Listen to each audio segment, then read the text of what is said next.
নমস্কার। এই মুহূর্তে আপনারা দেখছেন আমাদের ভারত এক্সক্লুসিভ ইউটিউব চ্যানেল। এই মুহূর্তে সবচেয়ে বড় খবর, সরকারি কর্মীদের সুবিধার্থে কেন্দ্র সরকার হোক বা কিংবা রাজ্য সরকার বিভিন্ন রকমের সুবিধা প্রদান করে থাকে।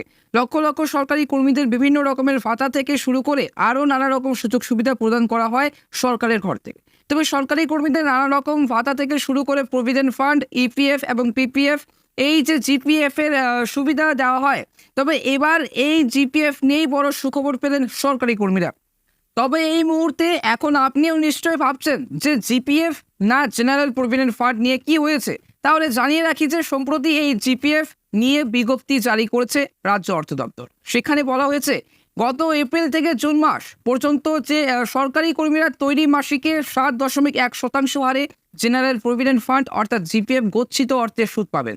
আর এই নিয়ে রাজ্যপালের অনুমোদনও কিন্তু মিলে গিয়েছে এবং স্বাভাবিকভাবেই যে এহেন খবরে যে খুশি সরকারি কর্মীরা, ওই বিজ্ঞপ্তি আরও কিন্তু উল্লেখ করা হয়েছে যে পশ্চিমবঙ্গ সার্ভিসে থাকা কর্মীরা যে জেনারেল প্রভিডেন্ট ফান্ড, জিপিএফ এবং পশ্চিমবঙ্গের যে কন্ট্রিবিউটার যে ফান্ডে এই নির্দিষ্ট সুদের হার প্রযোজ্য হবে।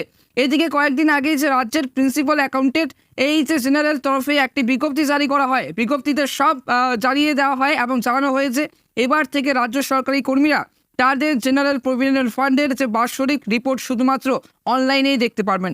অর্থাৎ নয়, সবটাই কিন্তু হবে অনলাইনে।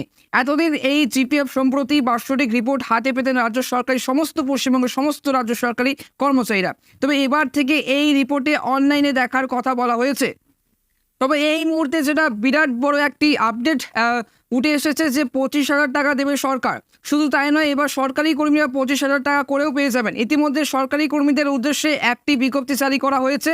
আর এই বিজ্ঞপ্তিতে কিন্তু দেখে সকলে যে রীতিমতো চমকে গিয়েছেন। তবে রাজ্য সরকারি কর্মীদের যে গ্রুপ ইন্স্যুরেন্স সংক্রান্ত একটি বিজ্ঞপ্তি জারি করা হয়েছে। অনেকেই কিন্তু হয়তো জানেন না যে প্রত্যেক রাজ্য সরকারি কর্মীর বেতন থেকে গ্রুপ ইন্স্যুরেন্সের জন্য একটি নির্দিষ্ট পরিমাণ টাকা কাটা হয়ে থাকে। এই গ্রুপ ইন্স্যুরেন্স 1 আগস্ট থেকে 31 অক্টোবর পর্যন্ত কত টাকা সুদ দেওয়া হবে। আর এই সুদের অঙ্কটা বেশ অনেকটাই জিপিএফ এর যে সুদের হারের সমান সুদ দেওয়া হয় গ্রুপ ইন্স্যুরেন্স। এই আবহে বর্তমানে এই যে 7.1% হারে যে সুদ দেওয়া হচ্ছে গ্রুপ ইন্স্যুরেন্সে, টেবিল অনুযায়ী কিন্তু আপনিও যদি 1987 সালে চাকরিতে যোগ দিয়ে থাকেন এবং 2024 সালে অক্টোবরে অবসর গ্রহণ করতে চলেছেন, তাহলে গ্রুপ ইন্স্যুরেন্স বাবদ আপনি পেয়ে যাবেন 24,000 টাকা। সমস্ত রাজ্য সরকারি কর্মচারীরা অবসর নিলে 2024 সালে কত টাকা করে পাবেন অবশ্যই জানুন আজকের এই ভিডিওতে। এছাড়া 1988 সালে কাজে যোগ দেওয়া সরকারি কর্মী অক্টোবরে অবসর নিলে 22,249 টাকা পাবেন এবং 1989 সালে যোগ দেওয়া কর্মী পাবেন 19,883 টাকা। 1990 সালে যোগ দেওয়া কর্মী পাবেন 17,750 টাকা। 1991 সালে যোগ দেওয়া কর্মী পাবেন 15,862 টাকা। এবার সরকারি কর্মচারীদের প্রশ্ন হচ্ছে যে 1992 সালে যোগ দেওয়া কর্মী পাবেন 14,180 টাকা।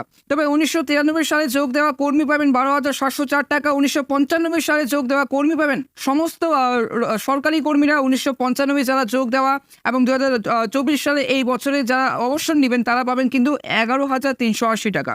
1995 সালে যোগ দেওয়া কর্মী পাবেন 10,250 টাকা। ফলে বলাই চলেছে উৎসবের মৌসুমে এক প্রকার কিন্তু সমস্ত রাজ্য সরকারি কর্মচারীরা লাভবান হতে চলেছেন।